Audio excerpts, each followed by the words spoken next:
Things unfortunately didn't go as expected. As you know, he was entering a drug-tested bodybuilding competition. The results are in. He only won 2 out of 7 competitions. Bruh. Sucks. It's pretty difficult to put into words how disgusted I am, how depressed I am. What exactly went wrong? Why didn't you win everything? I mean, after all, it's a drug-tested competition, and so how could anyone be better than you? Yeah, the issue was I kind of gassed myself out, in my opinion. Again, I had 7 shows at the same day, which nobody does. I think, backstage I was hearing people saying like, oh, he's still on stage, he's still going up. So I think I did a bit too many. You sure about that?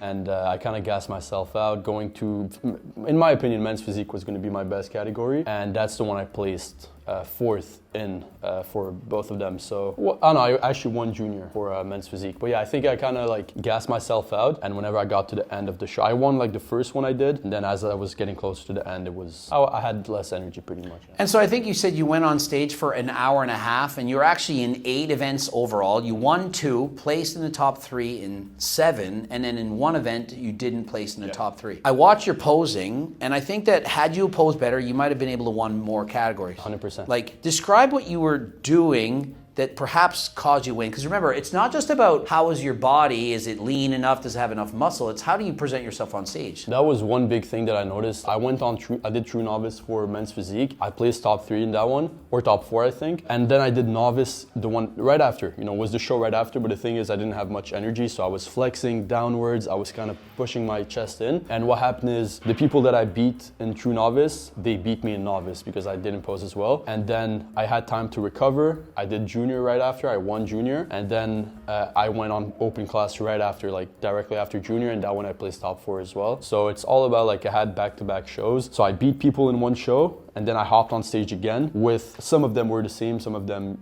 were new, but some of the older people beat me in novice because they were just doing men's physique pretty much. I did classic and bodybuilding right before. It's a lot to do with how you pose. As he said, some people that he beat in one category, they beat him in another. And so what he did was, he was trying to look too much like a bodybuilder. And so in men's physique, you're basically standing, you're a little bit more relaxed, you're tensing your abs. And so he was crunching down and trying to look like an open men's bodybuilder, almost trying to look like C-bum, flexing the chest, coming down, and that wasn't the look they're going for. And so he was marked down basically because his posing wasn't up to par with some of these other competitors. But remember, it's his first competition. He tried all the different categories, and he's been training for under 3 years. If you look at his physique, you'll see the legs are a weakness, but he hadn't been training legs for as many years. It takes 5-10 years to really get in the swing of things. He's only got two years of leg training, and so things are gonna look a lot better. What would be some future goals? Definitely my legs. Like I told you, like I trained for 1 straight year. My first year was at home, so it was in my garage. I had dumbbells. You can't really get a good workout. I was still training them, but it wasn't at the same level as like an incline dumbbell press, for example. I was doing squats with like 40 pounds, which doesn't make much progress. So definitely my legs. My back honestly was better on stage than I expected. It was pretty good on stage. I think I had one of the best backs on stage, just looking back at it. And that would be mainly it. And the posing for sure. I was on there like the first 7 minutes. I didn't really expect it, and I was dead after the first 7 minutes, and then I did it for an hour and a half straight. So, and also not do too many shows as well. That's definitely something. Let's talk about the post-show rebound. We've seen guys in the past like Anthony Mantello put on 25 pounds in like 3 days. Larry Wheels put on 50 pounds in 3 days.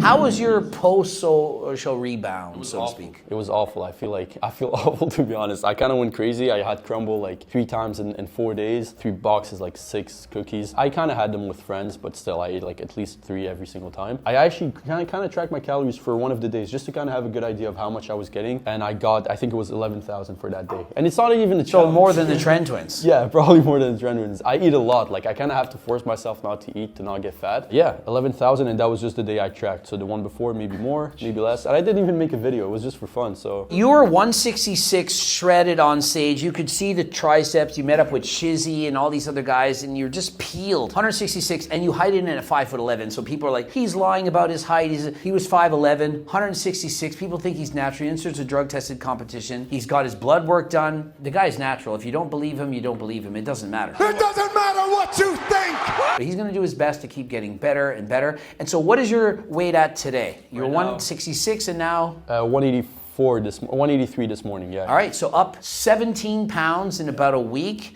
And a lot of it is water, not all of it's muscle, and some of it's fat. And so I think that's normal. Yeah. Do you feel like you're starting to feel normal again? Because compare how you felt like dieting, like on such a low-calorie diet, to how you feel now, brain fog. Like, what was the difference? Yeah, right now I feel like shit, to be honest. Not gonna lie, it was 10,000 calories. Nobody's gonna feel good at 10,000 calories. But I kind of reeled it back now. I'm like 2,500, trying to get back into like a healthy diet and stuff. But now I feel like I'm more fat than I was when I was 182 last time. Maybe it's just body dysmorphia because I was so lean and now I'm a bit fatter. And so in 1 week of going off the diet, you already feel like you've bulked up to your previous off-season body weight. Definitely, yeah. I think when we met, I was 182, and that's the weight I am right now, yeah. What advice would you have for other competitors, their first time? What would you suggest? What have you learned from this experience? Posing. Posing is really important. I think I kind of underestimated how much important it is. Actually practicing posing, if you want to do multiple shows like I did, like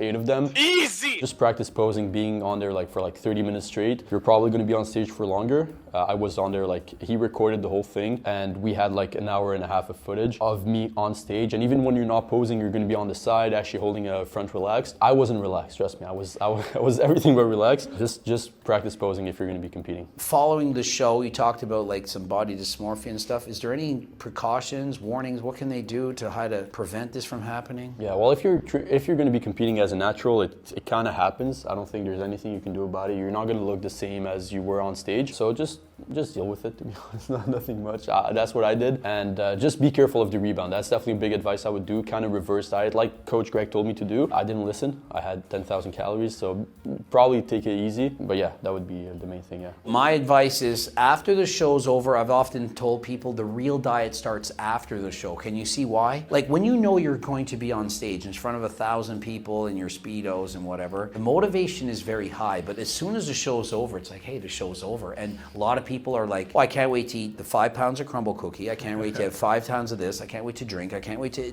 and it just doesn't stop. But then a week goes by and you're like, you're so used to eating junk that you can't stop. Then before you know it, like it's only been a week. Like if you kept doing this for 10 weeks, you're gonna be 220 pounds. Absolutely. And it's not gonna be good. It's not good for your heart, it's not good for your health. Absolutely. I think the reason why I was able to stop after like 5, because I do content and I'm used to being lean pretty much like all year round. So I kind of had to like stop and actually get back on track. But definitely, I think if you don't have any reason to stay lean, you're just going to keep pushing and get to like 220. And this is off topic, but I want to do this experiment. I want you to sit down and sit up as tall as you can while sitting. I want to see, is he taller than me right now? We're both sitting. Are we the same height? The hair. How? Okay, let's press. Like, That's your hair. is it close? And then now stand up. Yeah. Way bigger. Yeah, I think you have a... I saw that on a video today. Somebody was like, you're the same height, and then you stand up. And so You're almost. I have very short tibias, and so you have probably longer legs than me. So you can just show that different bodies have different physiques. And you weighed 166 pounds, and your weight cap is like 220. Mm-hmm. So he's like about 60 pounds under the weight limit. And I'm saying you need to have different categories added to these competitions because you're competing in men's classic physique. They could have had a weight cap 40 pounds lighter, and you're still way under the weight limit. And so I'm saying you need to add classic physique light. You could have men's physique light, like smaller, because why do we need such huge guys? You know Jeff Seed. Yeah. Did you know he won the Natural Olympia? Did you see his physique? What did you think of that? He looked really good. I think, honestly, I did watch your video. I think the other guy should have won, in my opinion, just looking at them. The size and whatnot. Mainly the size, yeah. He looked a lot bigger, still relatively lean. Probably as lean as him. Or leaner. Yeah, or leaner, yeah. And but yeah, he looked really good.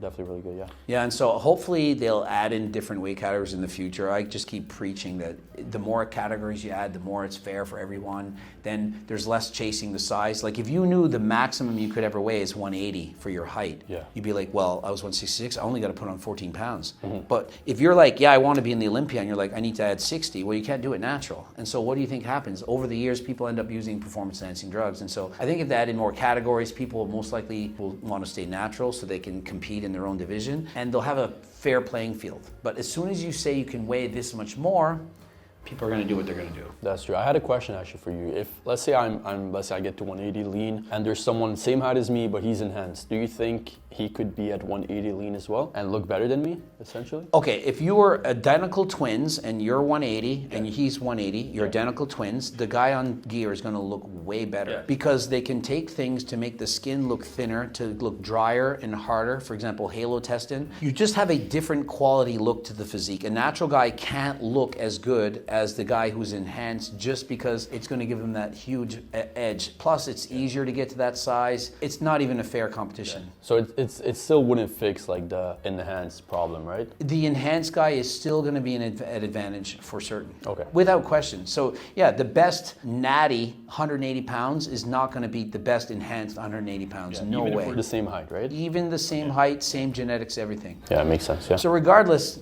you're still an advantage, but it's still going to give you at least a fair playing field. Like you don't have to be that much bigger. There's a big difference between, for example, going on 3,000 milligrams of gear versus, say, doing some Novadex to dry out. Mm-hmm. Okay, yeah, got it. Yeah, that was the main question I was wondering because I know you said you talked about like light and stuff, and I was wondering like, could I compete with them? But I'm pretty sure I wouldn't be able to. When I look back at my physique when I was natural, at my best, the main difference was my legs weren't as lean. Like I looked arguably better because my stomach wasn't as bloated. Like as soon as I took testosterone, my body got more bloated. I had way more muscle, but I didn't have the same small waist. It wasn't nearly as sharp, but my legs were not even close to as lean, and my calves got shredded. It was crazy. So my enhanced physique, when you look at it, it's just so much more dryness. Now, there's a lot more muscle too, but even if you took out the extra muscle, the dryness look is different. And so it's very visible. Like people who've watched my videos, who've seen these like I've got videos on this. It's very obvious, but like the average person, they probably don't know these little things. That's what I was wondering. Just wanted to see if I can actually compete with them, but yeah, I guess not. So I think people would like to know, what did you find the worst part about prepping for the competition itself? What was the worst thing you can think of? Prepping, definitely the diet, eating 1,800 calories every single day. Usually, like I said, I'm always lean. I try to stay as lean as possible for the content. But usually if I'm trying to cut down, I would probably have one of the days going back up to like 2,500 for just to have fun a bit. But for the competition, I was 1,800 every single day for a bunch, like I don't know how many weeks, but that would probably the main problem. Like cardio, I hate cardio. GO2 max definitely helped, but also the diet side, yeah. What was the most enjoyable? What did you like about it most? What would bring you back to doing it again? What could you tell somebody who's on the fence that I might do it? What was the best part of this experience? Definitely winning. I got called. I got like just hearing my name every single competition, being called top four. Like I would go backstage for every single one. So that was definitely the most enjoyable part. Like actually being on stage. I think people got tired of it. Like everybody was saying like, "Damn, him again." This guy won so many times. Enough already. But yeah, getting called 7 times for a medal, that was definitely the best part. I like this answer. I never expected. I thought we were gonna say seeing the abs more shredded or like the look, but it's like winning. I love it. It's the dub. It's the dubs times 7.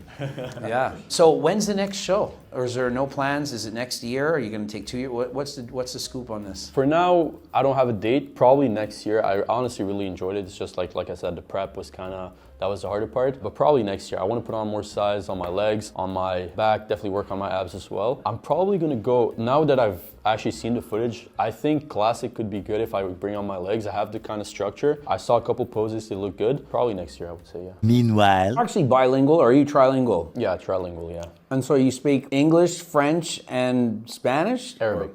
Arabic. Yeah. I speak English, French, Spanish, and Gen Z. Bruh. Quadrilingual. You haven't worked on Gen Z or? No, not yet. I think it's like included in the package with my Arabic, kind of. But yeah, still working on it. Not at your level, that's for sure. And so you're 22, right? Or 23? 22, yeah. 22. Wow. Yeah, I'll get there. And so, guys, I promise it wasn't laced with Fent. I have them up on 69 counts of trying to sell testosterone in the gyms. I try to hook people up. I'm trying to be a good guy. And what's getting to me? Free Greg or some. I promise there's no Fent. Free Greg or some.